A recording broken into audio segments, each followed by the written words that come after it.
Pra, çfarë ke hetuar ti në momenti kur atë të cilin e ka iniciuar, e ka vënë në lëvizje prokurorin, ti nuk e thret për ta pyetur? Kjo është e tmerrshme. Kjo është shumë e rëndë, domethënë vetëm kur e dëgjon. Mos u çudit sepse po të them unë domethënë që në Prokurorinë e Tiranës për shembull, cilën unë kam disa çështje, më kanë shkuar disa çështje gjyqësore me pushim çështje kur pala të cilë ka vënë në lëvizje policinë dhe prokurorin nuk është pyetur fare, po them, aso është marrë që dhe njët vetme në telefon. Avokat mos po e bëjnë këtë për mos të pasur një numër të lartë dosjesh, po i shmangin kështu shmang, qa mund të shmangësh, mos ngarkohen me punë. Mendon është këtë arsye? Në qoftë se kemi një çështje gjyqësore penale që duhet verifikohet, duhet hetohet, atë nuk e anashkalon dot. Pra ta po bëjnë dhe këtë? Po sigurisht, pse çuditesh, domethënë e bëjnë dhe e bëjnë kështu mirë fare. Dhe problematika që kemi neve në fazën e timore është e jashtëzakonshme sepse ne kemi një trup hetuesish në shkallën e parë, pra në jurisdiksionin e përgjithshëm, pjesa më e madhe e të cilëve, nuk po them të gjithë, sepse s'dua ta hiperbolizoj gjën, pjesa më e madhe të gjithë janë shumë larg të qenit profesionist modest.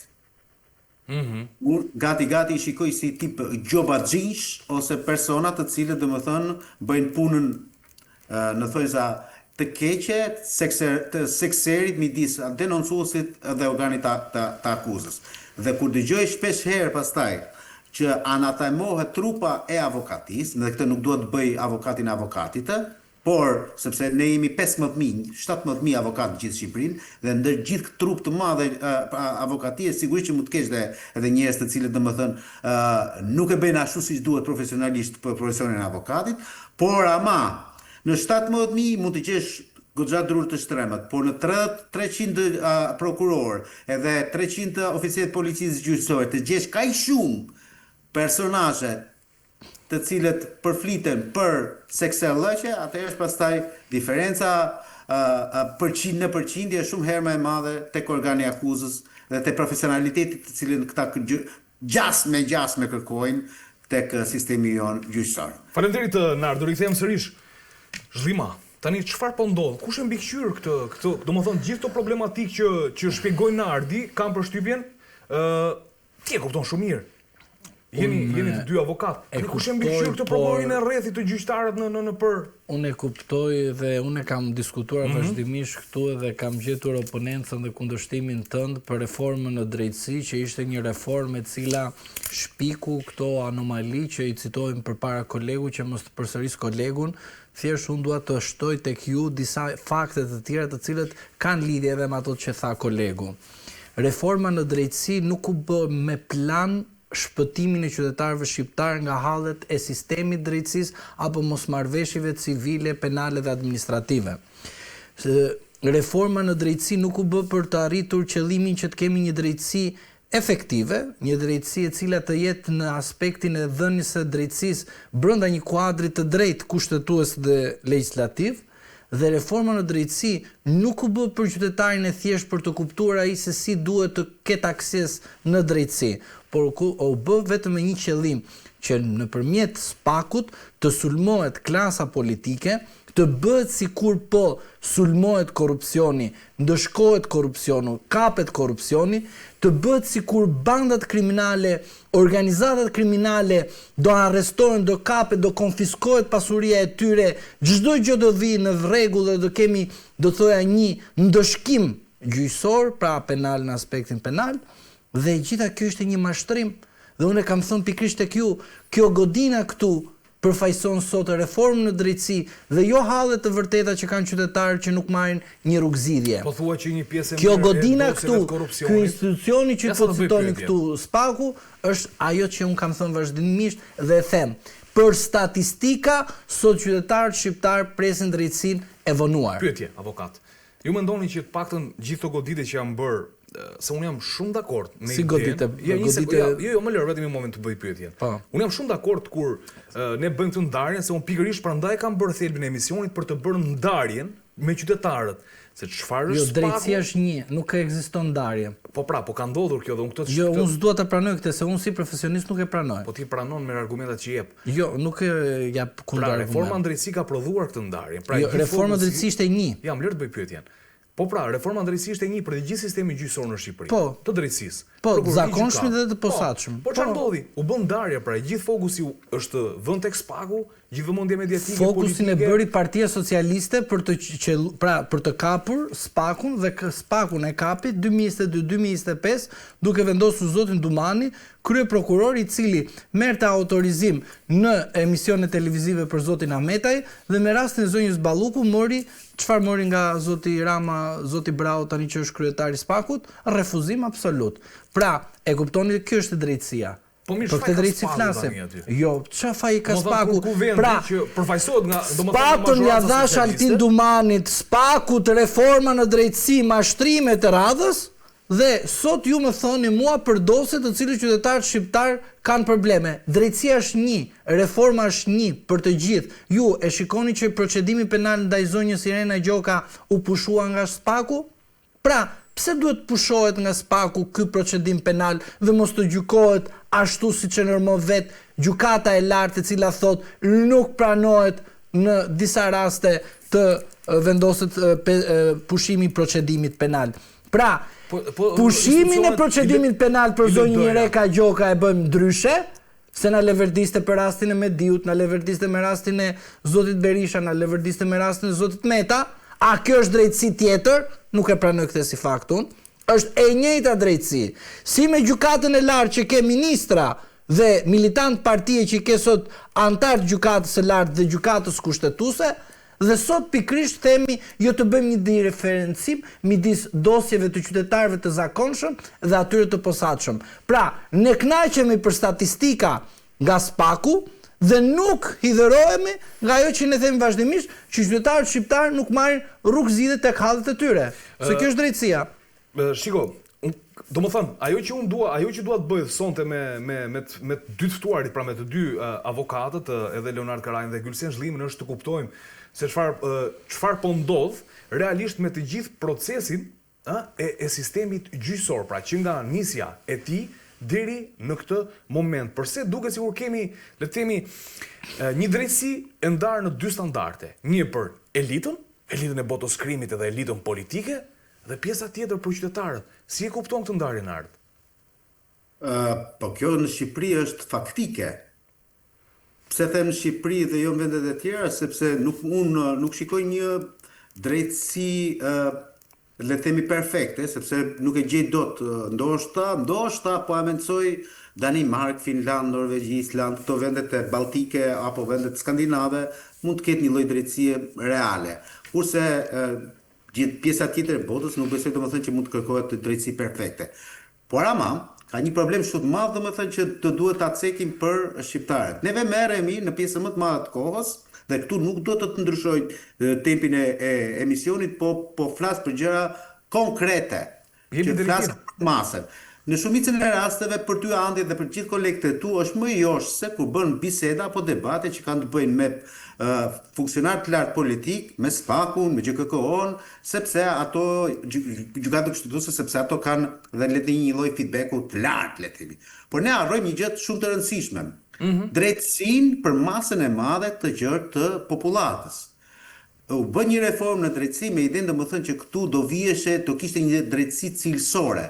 Pas 8 vitesh ne jo vetëm që nuk kemi drejtësi cilësore, por nuk kemi drejtësi fare. Në tërësinë e vet po flas. Se nëse ti shkon dhe ke plot 200.000 dosje në stok, atëherë do të thotë domethënë që ti ke një problematik shumë të madhe. Do t'rregoj një rast domethënë që real po ta them. Javën e shkuar isha në një gjykim civil në gjykatën e Durrësit. Po? Me gjyqtar, ai më tha mos ma thuaj emrin, ishte bisedë shumë konfidenciale, po unë nuk kam turp t'ia them emrin sepse po flasim për një gjë pozitive. Olti Skrame, për mendimin tim një gjyqtar profesionist shumë i mirë. Po? Shumë i mirë. Kur them shumë i mirë, e kam konsideruar të tillë profesionist dhe kur ka dhënë vendim kundër. Okej. Ka dhënë vendim kundër. Pra, e lexoj profesionalizmin. Ka qëndruar mbi palët. Po, Dhe i thash, o gjyqtar, thash, ke një dy çështje të cilat ti kam referuar unë në gjykat, që ka një vit tash unë aty të dalin në datë gjyqi. Dhe ti cila ishte përgjigjja, tha, avokat, tha.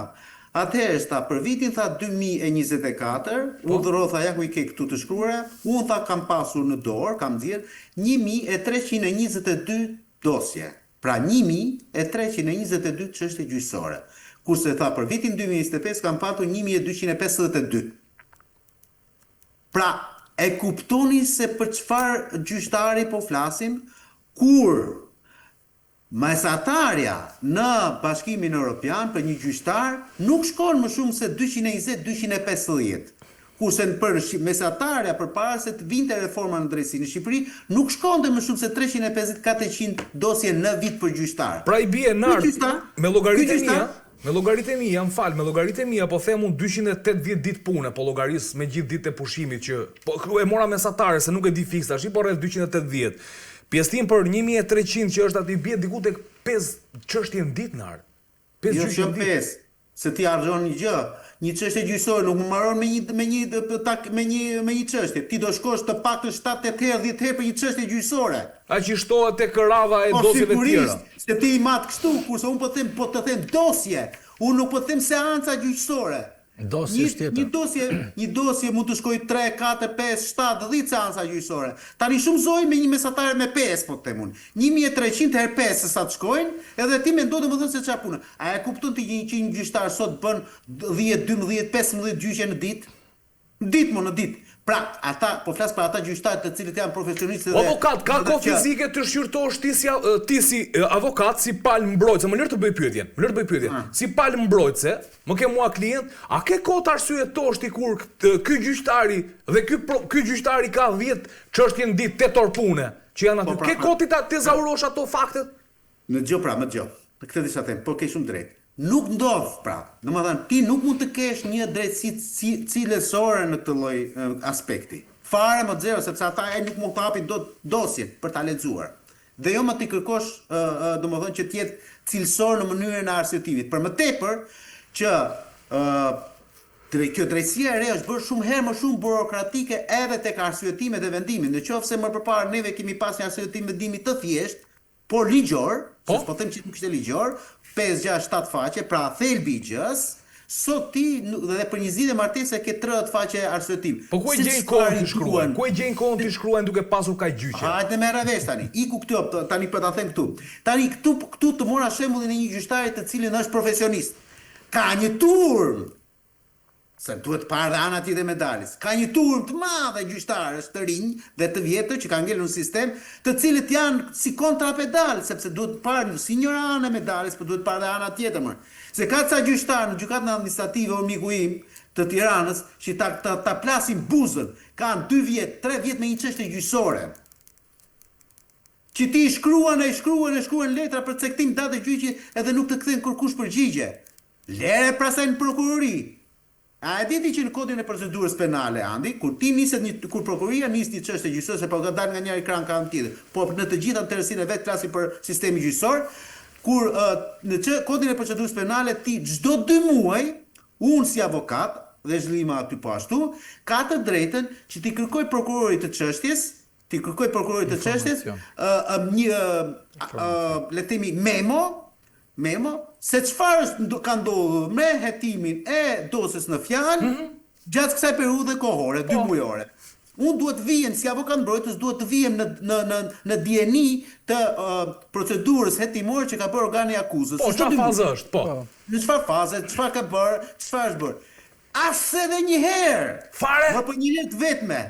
Unë nuk mbaj mend që i kam bërë me qindra shkresa çdo lloj prokurori, nuk mbaj mend një herë mo, të ta kisha vendosur në kornizë një shkresë përcjellse të një prokurori që të më kthej përgjigjet, më thotë, shiko, gjatë këtyre 2 muajve është bërë kjo. Dhe unë pastaj e di pse e bëj këtë. 1, sepse pastaj e kam marrë për të mbrojtur në gjykat, se unë e përdor atë gjë. Po. E dyta, sepse unë për nga natyra se si jam bërë, po dhe zhlima, besoj domethënë, të paktën u themi atyre, mos na merrni për budallim, mos kujtoni se ne nuk e njohim gjën. E qartë. Do rikthehem sërish se kjo që thatë domethënë që prokurorë, domethënë që jetojnë, që ti domethënë si palë mbrojtëse ati klientit mos ta di se në çfarë faze është hetimi, kjo është domethënë edhe më llatarshme. Edhe un kam një rast, po ta them kështu, në prokurorinë e Lezhës. Po. Edhe kam këtu 3 vite që i çoj letër çdo 6 muaj, qëllimisht se un ja kam lënë pak dhe një afat për shkak se është hetim dhe nuk është me masë siguri këto.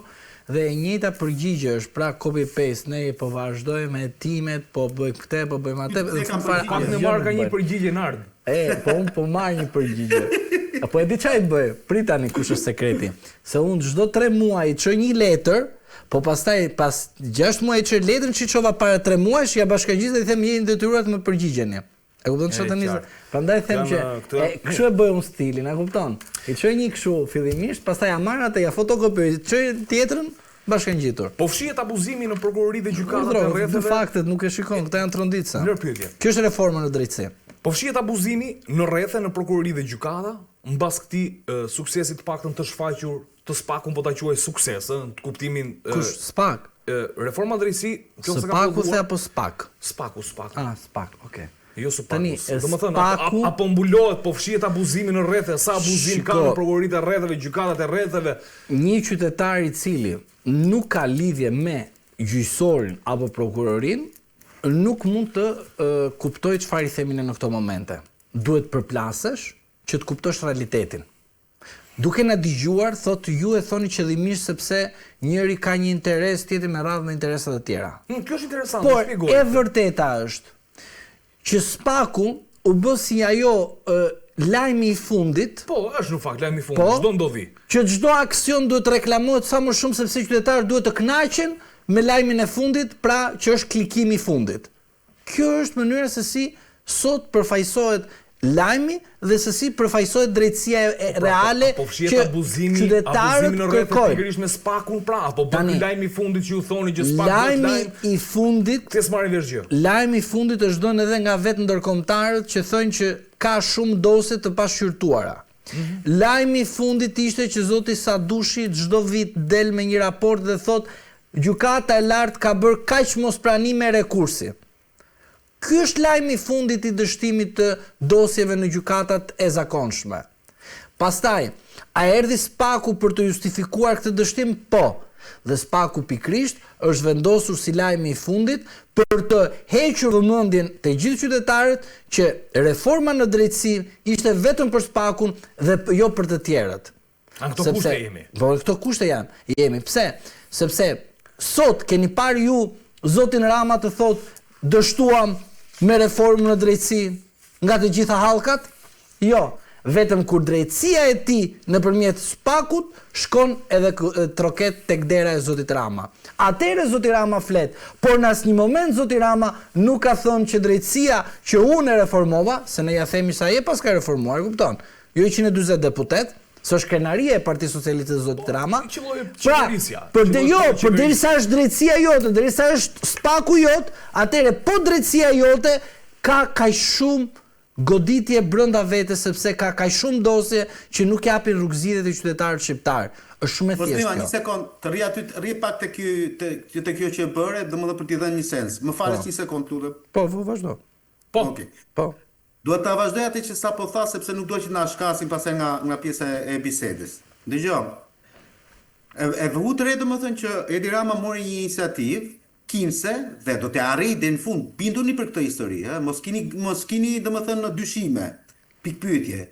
Duke futur në lojë Sadushin, Sokol Sadushin, për të bërë unifikimin e vendimit të unifikues për masat e sigurimit personal.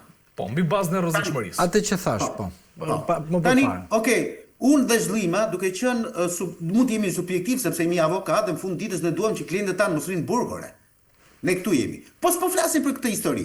Edhe marrin të mirë domethënë që kjo lloj qasje e kryeministrit e gjykatës lartë ka bon sens. Nuk po merrem as me idenë domethënë që por pse ndodhi tani më vëlla, sepse ne kemi 10 vjet që na do rryli fyti duke thënë që o zotri nuk mund ta futesh Robin Burg sepse ka bërë një garth. Nuk mund ta futesh për Robin Burg se s'ka paguar dritat. Dhe në ardhmënia e tij, në një dalje të fundit në një konferencë për shtyp thoshte, "U s'kam thënë, ma gjini një herë të vetme. Kur kam thënë unë burg për ata që s'paguajnë drita. Ai vazhdimisht e ka thonë. Jo që ka thënë, po e ka marrë në telefon atë dreqin në gjyqtarën e Kukësit dhe i ka thënë, pse e xore kë 73 vjeçarin ti nga burgu ku ai s'kishte paguar drita. Ky i paturpshëm. Po pse bën tani për shembull, ç'a ndodhi Nard? Sepse halli është Belinda Balluku,